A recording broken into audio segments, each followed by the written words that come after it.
Hello বন্ধুরা, মুভিপিডিয়া বিডিতে আপনাকে স্বাগতম। আজকে আমরা কথা বলতে চলেছি 2020 সালে মুক্তি পাওয়া মুভি অ্যান আমেরিকান পিকল এর সম্পর্কে, যার অর্থ একটি আমেরিকান আচার। মুভিটির IMDb রেটিং 5.7। এই গল্পের প্রধান চরিত্র হর্ষাল 100 বছর আচারের কন্টেইনারে থাকার পরেও সে জীবিত ফিরে আসে, যেখানে আজকে আমরা দেখব পরবর্তীতে তার সাথে ঠিক কী ঘটনা ঘটে। সাল 1919, ইস্টার্ন ইউরোপ, যেখানে আমরা গল্পের শুরুতেই হর্ষাল ও তার স্ত্রীকে দেখতে পাই। তাদের গ্রামের ওপর রাশিয়ান আর্মি হামলা করে, যার কারণে তারা আমেরিকার সিয়াটলে চলে আসে, যেখানে হর্ষাল আচার বানানোর একটি ফ্যাক্টরিতে চাকরি নেয়। এই ফ্যাক্টরিতে অনেক ময়লা আবর্জনা ছিল, যেখানে অনেক ইঁদুর ছিল। হর্ষালের কাজ ছিল ইঁদুরদেরকে মারা। হর্ষাল তার কাজে খুবই পারদর্শী ছিল।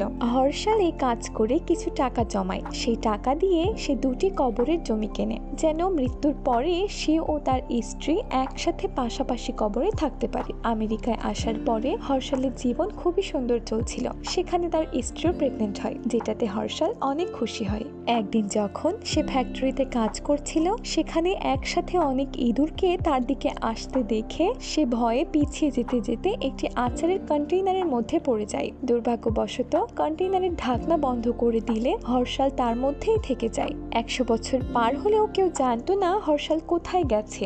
100 বছর পরে সেই আচার ফ্যাক্টরির সামনে 2টি ছেলেকে দেখানো হয়, যারা ড্রোন উড়াচ্ছিল। তারা তাদের ড্রোনকে ফ্যাক্টরির মধ্যে পাঠায়, যেখানে ড্রোনটি গিয়ে হর্ষালের সেই কন্টেইনারের সাথে ধাক্কা খেলে ঢাকনাটি কন্টেইনারের মুখ থেকে সরে যায়, সাথে ড্রোনটিও নিচে পড়ে যায়। এরপর ছেলে দুটি ওপরে এসে দেখে তাদের ড্রোনটি সেখানে পড়ে আছে। ড্রোনটির আঘাতের জন্য যে ঢাকনা সরে গেছিল, ছেলে দুটি সেটি পুরোটা খুলে ফেলে সেখান থেকে হর্ষাল বের হয়ে আসে। তাকে দেখে তারা দুইজন ভয় পেয়ে যায়। সেখানে 100 বছর পার হওয়ার পরেও হর্ষালের বয়সের কোনো পরিবর্তন হয়নি। এর পরের দৃশ্যে আমরা দেখি বিজ্ঞানীরা তাকে নিয়ে গবেষণা করছে, যেখানে তারা দেখে সে সম্পূর্ণ সুস্থ আছে, যেটা দেখে তারা অনেক বেশি অবাক হয়। বিজ্ঞানীরা জানতে পারে হর্ষালের পরিবারের তার গ্র্যান্ডসান ছাড়া কেউ বেঁচে নেই। তার গ্র্যান্ডসান তার সাথে দেখা করতে এসেছে, যার নাম ছিল বেন, যেখানে হর্ষাল তাকে দেখে চিনে ফেলে, যে কিনা হর্ষালের মতোই দেখতে। হর্ষাল বাইরে আসলে সে পুরোটাই অবাক হয়ে যায়, কেননা 100 বছরে দুনিয়া বদলে গেছে। বেন তাকে তার বাড়ি ব্রুকলিন নিয়ে আসেন। হর্ষাল যখন তার গ্র্যান্ডসানের বাসাটি দেখে, সে অনেক বেশি অবাক হয়ে যায়, কেননা এখানে সকল সুবিধা রয়েছে। হর্ষাল ভাবতে থাকে ইস্টার্ন ইউরোপে তার জীবন কতটা অভাবে কেটেছে। সে এখানে এসে টাকার জন্য ফ্যাক্টরিতে ইঁদুর মারার কাজ করেছে, যেখানে তার গ্র্যান্ডসান টেকনোলজি নিয়ে কাজ করছে। সে অ্যাপস তৈরির কাজ করে, যা কিনা এখনকার সময়ের কাজ, যেখানে হর্ষাল বর্তমানে টেকনোলজি সম্পর্কে কিছুই বোঝে না, কেননা 100 বছর আগে কোনো টেকনোলজি ছিল না। বেন তাকে বলে, আমি 5 বছর ধরে একটি অ্যাপে কাজ করছি, যার নাম বুববব, যার মাধ্যমে মানুষ জানতে পারবে তারা অন্য অ্যাপ থেকে যেসব প্রোডাক্ট ক্রয় করে সেগুলো জেনুইন কিনা। যেখানে দৃশ্য পরিবর্তন হলে আমরা দেখি হর্ষাল একটি অ্যালবামে তার ছেলের ছবি দেখছে। বেন হর্ষালকে বলে, আমার বাবা মায়ের মৃত্যু একটি কার অ্যাক্সিডেন্টে হয়েছিল। এরপর হর্ষাল বেনের সাথে সেখানে যায়, যেখানে সে তার স্ত্রী এবং তার জন্য কবরের জমি কিনেছিল। সেখানে গিয়ে দেখে তার স্ত্রীর কবরের পরিবেশ অনেক খারাপ, যা দেখে তার ভালো লাগে না। সাথে উপরে একটি বিলবোর্ড লাগানো হচ্ছে, যা ছিল রাশিয়ান কোম্পানির একটি মদের বিজ্ঞাপন, যা দেখে হর্ষালের 100 বছর আগে সেই দৃশ্য মনে হয়। রাশিয়ান সেনাদের জন্য তার ইস্টার্ন ইউরোপ ছেড়ে আমেরিকার সিয়াটলে আসা। সে সেখানে থাকা ওয়ার্কারদের বিলবোর্ডটি লাগাতে নিষেধ করলে তারা তার কথা শোনে না, তাই সে তাদেরকে মারধর করে, যার কারণে পুলিশ তাকেও বেনকে গ্রেফতার করে। যেখানে বেন এবং তার গ্র্যান্ডফাদারের মুক্তির জন্য অনেক টাকা দেওয়া লাগে। বেনের কাছে খুব বেশি টাকা ছিল না, তার অ্যাপ প্রমোশনের জন্য যে টাকা রেখেছিল সেটি সে ব্যয় করে ফেলে। বেন গ্রেফতার হওয়ার কারণে ইনভেস্টর তার অ্যাপে কোনো ইনভেস্ট করতে চায় না। এরপর হর্ষাল তাকে তার সাথে মিলে আচারের ব্যবসা করার পরামর্শ দেয়,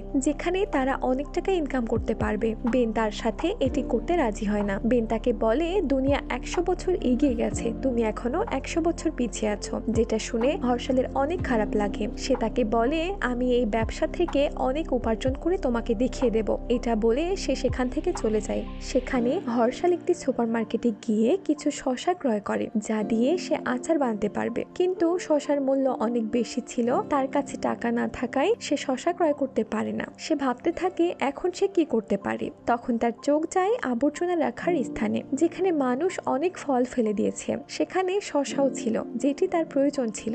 এরপর আচার তৈরির জন্য যা কিছু প্রয়োজন ছিল সেগুলো একত্র করে। এরপর সে আচার তৈরি করে রাস্তায় বিক্রি করতে থাকে। কিছুদিন পরে তার আচারের চাহিদা অনেক বেড়ে যায়, কেননা সে কোনো কেমিক্যাল ব্যবহার করে আচার তৈরি করত না। সাথে তার আচারের মূল্য অনেক কম ছিল। কিছুদিন যেতে না যেতেই তার দোকানে অনেক ভিড় হতে থাকে। সে তার ক্রেতাদেরকে বলে, যখন তোমাদের আচার শেষ হয়ে যাবে এই কৌটাটি পুনরায় ফিরিয়ে আনবে, আমি এই কৌটায় দ্বিতীয়বার আচার দিব।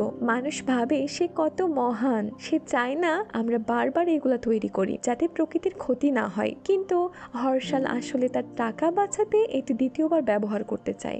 এরপর বেশ কিছু সোশ্যাল মিডিয়া তার ভিডিও করলে সে অনেক বেশি ফেমাস হয়ে যায়। এভাবেই সে অনেক টাকা উপার্জন করে। এরপর বেনকে দেখানো হয় সে এখনো তার অ্যাপ্লিকেশনের জন্য কোনো ইনভেস্টর পায়নি। সে হঠাৎ করে একদিন তার গ্র্যান্ডফাদারের ভিডিও দেখতে পায়। এটি দেখে তার একদমই ভালো লাগে না যে তার গ্র্যান্ডফাদারের আচার মানুষ অনেক বেশি পছন্দ করছে। সে এটা দেখে জেলাস ফিল করে, কেননা হর্ষাল তাকে চ্যালেঞ্জ করেছিল। তাই সে হেলথ ডিপার্টমেন্টকে ফোন দিয়ে বলে হর্ষাল তার আচার তৈরি করতে আবর্জনা থেকে সবজি সংগ্রহ করে, যার কারণে তার কাজের উপর হেলথ ডিপার্টমেন্ট $12,000 জরিমানা করে। সে যত টাকা ইনকাম করেছিল তার সম্পূর্ণ টাকা হারিয়েছে। যেখানে তার 2টা কাস্টমার তাকে পরামর্শ দেয় হেলথ ডিপার্টমেন্টের নিয়ম অনুযায়ী আচার তৈরি করতে। সেখানে তারা বলে তার জন্য তোমার মানুষের প্রয়োজন, যেখানে তুমি তাদের টাকা না দিয়ে কাজ শেখাবে, এতে তোমারও কাজ হয়ে যাবে। হর্ষাল ভাবে বিনা টাকায় কে কাজ করবে। যেখানে হর্ষালের একটা আইডিয়া আসে, যার পরে সে ইন্টারনেট জন্য ইন্টারভিউ রাখে, যেখানে অনেক মানুষ তার কাছে কাজ করতে আসে। তাদের সাহায্যে হেলথ ডিপার্টমেন্টের গাইডলাইন ফলো করে আচার তৈরি করে। এরপর তার আচার ফুড ডিপার্টমেন্টে পাঠানো হয় পরীক্ষার জন্য। তার আচারের স্যাম্পল অ্যাপ্রুভ করা হয়, কেননা তার কাছে কাজ করার মতো অনেক মানুষ আছে, যার কারণে তার ব্যবসা বড় হতে থাকে। সে অনেক টাকা ইনকাম করতে থাকে। সেই টাকা দিয়ে সে সর্বপ্রথম বিলবোর্ড কিনে নেয়। সাথে সে ইনভেস্টর যার কাছে বেন গিয়েছিল, সে তাকে বলে আমি তোমার উপর ইন্টারেস্টেড না, আমি হর্ষালের আচারের উপর ইন্টারেস্টেড। তখন হর্ষাল সেই বিলবোর্ডের পোস্টার নিয়ে বেনের কাছে যায়। সে তার সাথে খুশি শেয়ার করতে চায় এবং তাকে সাহায্য করতে চায়, যেখানে বেন হিংসায় জ্বলতে থাকে। হর্ষাল কথা বলার সময় পোল্যান্ডের মানুষ সম্পর্কে কথা বলে। আজ থেকে 100 বছর পুরনো ছিল এই বিষয়টি, অনেক কন্ট্রোভার্সিয়াল ছিল। এতে বেনের একটি আইডিয়া আসে। বেন হর্ষালকে বলে তুমি টুইটার অ্যাকাউন্ট তৈরি করে তোমার সব কথা সেখানে বলো। হর্ষাল তার কথা মেনে নেয়, যেখানে সে 100 বছর আগের সব কথা তার টুইটার অ্যাকাউন্টে বলে, যার কারণে অনেক মানুষ হর্ষালের বিরুদ্ধে চলে যায়। এতে তার ব্যবসাকে মানুষ বয়কট করে, যার মধ্যে তার ইন্টারনও ছিল। এত কিছু হওয়ার পরেও হর্ষাল তার চিন্তা ভাবনা পাল্টায় না। সেখানে কিছু মানুষ এমনও ছিল যারা হর্ষালকে সাপোর্ট করে, যারা পুরনো সংস্কৃতির সাথে অনেক বেশি কানেক্টেড ছিল। এরপর হর্ষালকে ইন্টারভিউয়ের জন্য একটি প্ল্যাটফর্মে ডাকা হয়, যেখানে তাকে কলেজের একটি প্রফেসরের সাথে ডিবেট করতে হবে, যেখানে অনেক অডিয়েন্স ছিল, তারাও তাকে প্রশ্ন করতে পারবে। সেখানে সে তার সাথে ঘটে যাওয়া ঘটনার জন্য খ্রিস্টানদের দায়ী করে। তাদের জন্য সে তার স্ত্রীকে সাথে নিয়ে ইস্টার্ন ইউরোপ ছেড়ে আমেরিকায় সিয়াটল আসে। সে তাদের সম্পর্কে আরো অনেক কথা বলতে থাকে। ভিড়ের মধ্যে বেন উপস্থিত ছিল। সে আড়াল থেকে হর্ষালকে প্রশ্ন করে খ্রিস্টান সম্পর্কে আপনার মতামত কি, যেখানে সে তাদেরকে বলে যারা এটাকে ফলো করে তারা পাগল। সাথে সে অনেক উল্টাপাল্টা কথা বলে, যেটা শুনে হর্ষালের যারা সাপোর্ট করেছিল তারাও তার বিরুদ্ধে চলে যায়। তারা তাকে মারার জন্য ধাওয়া করতে থাকে। সে কোনোভাবে নিজেকে বাঁচিয়ে সেখান থেকে পালাতে সম্ভব হয় এবং একটি গলির মধ্যে লুকিয়ে পড়ে। সে পাশের একটি শপে টিভিতে দেখতে পায় হর্ষালকে ইস্টার্ন ইউরোপ পাঠিয়ে দেওয়া হবে, কেননা সে অবৈধভাবে এখানে এসেছে। এটা দেখে সে তার গ্র্যান্ডসন বেনের থেকে সাহায্যের জন্য যায়। সে বলে আমি ইস্টার্ন ইউরোপ না গিয়ে কানাডায় যেতে চাই, জঙ্গলের মধ্য দিয়ে বর্ডার পার করে কানাডায় পৌঁছাবো, সেখানে আমি নতুন করে আমার ব্যবসা চালু করব, এতে তোমার সাহায্য চাই। বেন তার কথা মেনে নেয়। সকালে তারা দুইজন জঙ্গলের মধ্য দিয়ে কানাডায় যাওয়ার জন্য বের হয়। রাস্তার মধ্যে বেনের হাত কেটে গেলে হর্ষাল তার কাপড়ের টুকরো দিয়ে হাত বেঁধে দেয়। হর্ষাল আসলে বেনকে অনেক ভালোবাসতো, কিন্তু বেন তাকে ঘৃণা করত। রাতের দৃশ্যে আমরা দেখি হর্ষাল বেনকে তার গলার সাথে লাগিয়ে লাগিয়ে ঘুমিয়ে পড়ে। সকাল হলে তারা বর্ডারের কাছে পৌঁছে যায়। হর্ষালের এমন আচরণ দেখে বেনের গ্র্যান্ডফাদারের জন্য অনেক খারাপ লাগে। সে তাকে বলে দেয় ভিড়ের মধ্যে সে তাকে খ্রিস্টানদের উপর প্রশ্ন করেছিল, আমি জানতাম তুমি এর কি উত্তর দিবে। যেটা শুনে হর্ষাল অনেক রেগে গিয়ে বেনকে আঘাত করলে সে তার জ্ঞান হারিয়ে ফেলে। এর কিছুক্ষণ পরে সেখানে সৈনিক আসলে হর্ষাল সেখান থেকে পালিয়ে যায়। সে বেনের ব্যাগ চেক করলে সেখানে হেয়ার কাটিং দেখতে পায়, যেটা দিয়ে সে তার দাড়ি কেটে ফেলে। সে দেখতে বেনের মতো হওয়ায় সৈনিকের সামনে দিয়ে যেতে থাকে। তারা হর্ষালের সম্পর্কে জানতে চাইলে সে তাদেরকে তার নাম বেন বলে পরিচয় দেয়। সাথে সে বলে আমি অ্যাপ্লিকেশন তৈরি করি। সৈনিকদের বোকা বানিয়ে সেখান থেকে চলে যায়। হর্ষাল সেখান থেকে চলে গেলে সৈনিকেরা বেনকে হর্ষাল মনে করে গ্রেফতার করে। বেনের জ্ঞান ফিরলে সে দেখে সৈনিকেরা তাকে গ্রেফতার করেছে। বেন বলার চেষ্টা করে সে হর্ষাল নয় বেন,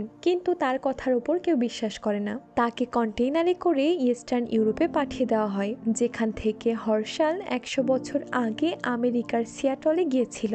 সেখানে কেউ ইংরেজি বলতে পারে না, এটাতে সে অনেক ভেঙে পড়ে। তাই সে জিউস লোকদের টেম্পলে যায়। অন্যদিকে হর্ষাল জানতে পারে বেনের সাথে কি হয়েছে। তার বেনের জন্য অনেক খারাপ লাগতো। সেখানে সে বেনের বাসায় গিয়ে দেখতে পায় বেন ছোটবেলায় একটি স্কেচ বানায়, যেখানে তার বাবার নিকনেম বুব ও মায়ের নিকনেম বব রেখেছে। এটার উপর ভিত্তি করে সে তার অ্যাপ্লিকেশনের নাম রেখেছিল। হর্ষাল বুঝতে পারে বেনের কাছে তার পরিবারের গুরুত্ব কতটা। সে ভাবে ইস্টার্ন ইউরোপ গিয়ে সে বেনকে এইখানে নিয়ে আসবে। হর্ষাল সেখানে গিয়ে সেই টেম্পলে যায় যেখানে বেন ছিল। সে বেনের কাছে ক্ষমা চায়। হর্ষাল তাকে বলে আমি বুঝতে পেরেছি তোমার মনে নিজের পরিবারকে নিয়ে কতটা ভালোবাসা রয়েছে। বেনও তার কাছে ক্ষমা চায়। এরপর তারা একটি পুকুরের পাড়ে যায়, যেখানে হর্ষাল তার স্ত্রীর সাথে সময় কাটাতে আসতো। তারা আবারও আমেরিকায় যায়। হর্ষাল বলে সে তার আচারের ব্যবসা আবার শুরু করবে। বেন বলে আমি এর জন্য একটি ওয়েবসাইট তৈরি করব। এই সুন্দর দৃশ্যের মধ্য দিয়েই মুভিটি শেষ হয়ে যায়। যদি এই গল্পটি আপনাদের পছন্দ হয় তাহলে ভিডিওটিতে একটি লাইক ও একটি কমেন্ট করে জানিয়ে দিন কেমন লেগেছে। এমন সব মজার মজার গল্প পেতে চ্যানেলটি সাবস্ক্রাইব করে আমাদের পাশে থাকুন। ধন্যবাদ।